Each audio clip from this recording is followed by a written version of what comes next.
Hello, everybody. My name is Michelle Harper Kowalczyk, and I serve as the Associate Director in the Center for Student Involvement. Today, I'm telling you about Seattle University's Principles for Leadership Development, what they are, where they came from, and what it means for your experience at Seattle U. So these 7 principles were developed in consultation with faculty, staff across the university. It provides a framework that articulates what makes SU and the SU student experience unique. It draws the clear connections between the strengths, values, and experiences that you bring with you, the knowledge that you will gain in the classroom, and the skills and growth that you will demonstrate through your leadership and your actions. We believe this framework is important because not only does it inform our work as we are creating experiences and courses to support you while you're at SU, but it also provides language that you can bring into job interviews that you can use to articulate what made your Seattle U experience special and what sets you apart from other recent graduates from different universities. The first principle is a core principle.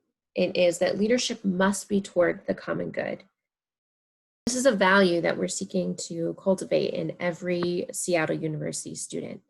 We see that the common good should be the outcome, the purpose of your leadership, an orientation that you'll take with you into the world.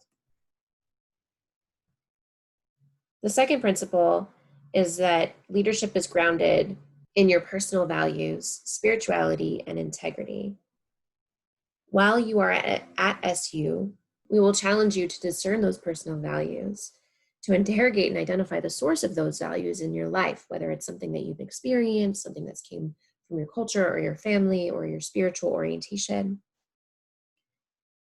And most importantly, we will challenge you to grow in your integrity to those values, meaning that the actions, the outcomes of your leadership will align with the values, the things that you say that you espouse. Over the course of our lives, our values do shift and change. So we'll also ask you to be re-examining those values. Is this value still true for me? Or maybe the value is still true, but how it's showing up in my life might be different. Some ways in which this principle will show up while you're at SU will be the reflections that you do in your coursework. The retreats that you might go on with campus ministry are very values-oriented. Meetings with academic advisors and career advisors will often reference or challenge you to really reflect on your values.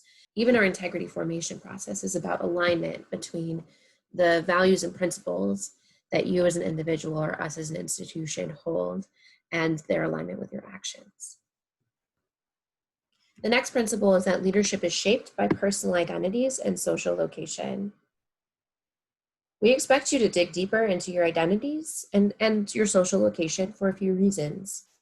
One, if you understand your own experiences, your strengths, and your truth, you have a better sense of who you are and what you bring to the table and why that's important.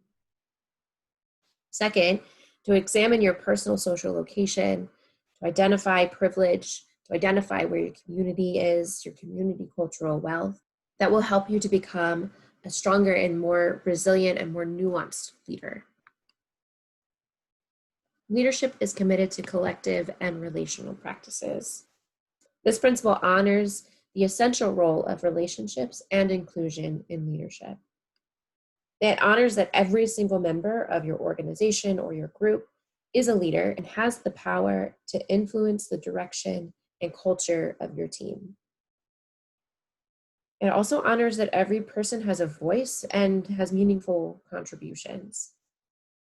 Therefore, leaders must be able to build relationships, to collaborate effectively with others so that we're tapping into all of the potential that is there, and create processes that center voices from the margins.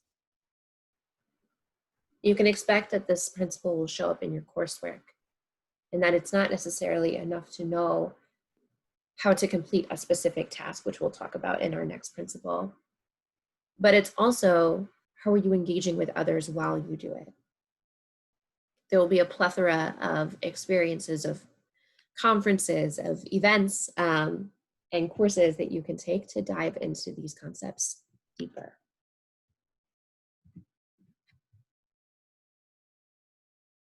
The fifth principle is that leadership requires practical and cognitive skills.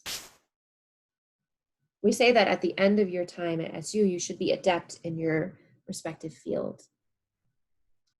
Some of those skills span across the disciplines, things like critical thinking and inquiry, time management, meeting deadlines, follow through. Others are more related to your respective field, the practical skills that come with your specific field of study.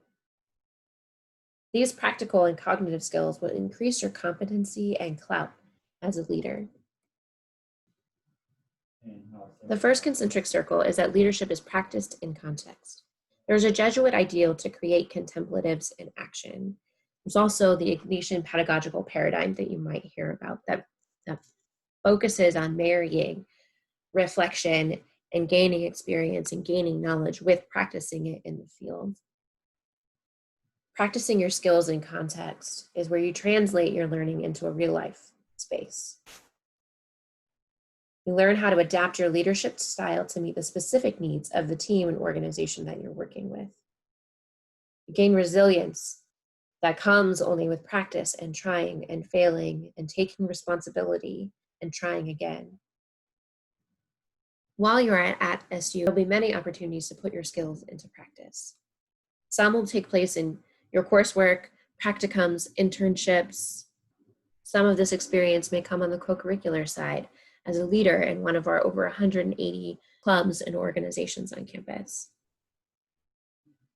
The outer circle is that leadership is an imagination for what is possible. If we're seeking to create a more just and humane world, that takes vision and imagination to see something that's different than what we have right in front of us. The ability to create a plan to work towards that vision and to influence change and innovation, that takes leadership. And that's the type of leadership that we seek to develop at Seattle University. So what does all of this mean for your leadership? One, I hope, as I said at the beginning, that this serves as a roadmap for your reflection and professional formation while at SU. If at the end of the year, you're realizing that you haven't actually done as much reflection on your personal values as you probably could, this is a reminder to revisit this model to make sure that you're getting that well-rounded SU experience that we are here to offer you. As a leader, you may have opportunities to create trainings or events for your peers. We hope that you use this model as a framework to help inform the content that you're putting out there for others. And lastly, as you continue on your career path, we hope that this frame helps you articulate the skills and values and experiences that make you unique and can set you apart to future employers. If you have any questions about this model, please feel free to contact us in the Center for Student Involvement. You can find our contact information on Connect SU. Thank you so much. Have a great day.